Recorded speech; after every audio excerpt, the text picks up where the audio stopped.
One thing I hope to do over the course of time on the channel is bring you stories about veterans who have had problems when it comes to claiming a war pension from the MOD. Now, a lot of the time when a soldier leaves the army under such circumstances, it's because they've been injured or developed some kind of other health or mental issue connected to their service. And in my view, they need looking after. If you agree with that, and particularly if you are a veteran, subscribe to the channel. Now, I've started getting emails. I've started getting lots of emails about this from veterans telling me their stories. Some of them don't want any publicity to themselves, and that's fine. They just want to let me know what's going on in the background, but others are okay with their stories being made public. I hope to, at the weekend, bring you a live stream with a veteran that's going to come on with me under a condition of anonymity and explain what's going on with them. But with this one, I've got an email to show you, and again, they're happy for me to show it, but keep their name out of it. So here goes. I'll put it up on the screen for you. Hi, Andy.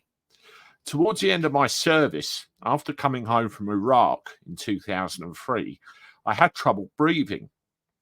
After I had some leave, the problem cleared. Then on returning back to camp, the problem came back. I put it down to being housed in asbestos buildings. At the time, was only in 2022, it come back with a vengeance.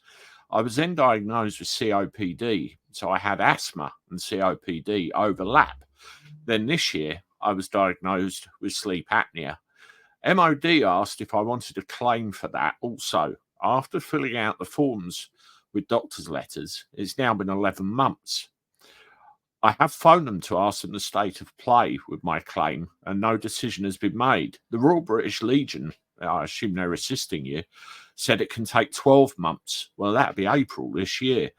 That for a medical condition that's potentially disqualifying you from certain kinds of work and leading a fairly normal life. I mean, sleep apnea on its own, as long as you're properly treated, can be fine.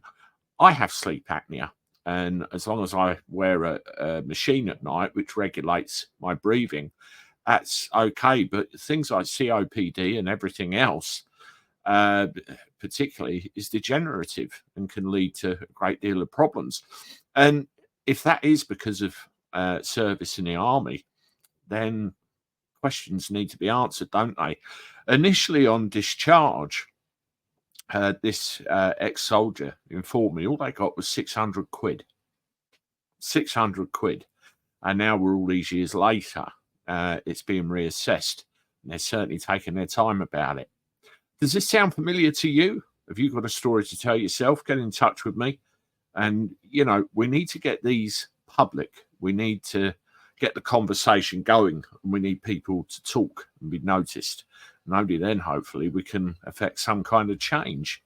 Thank you very much. If you want to watch another one of my videos, there's one there. And I look forward to talking to you again soon. Toodaloo.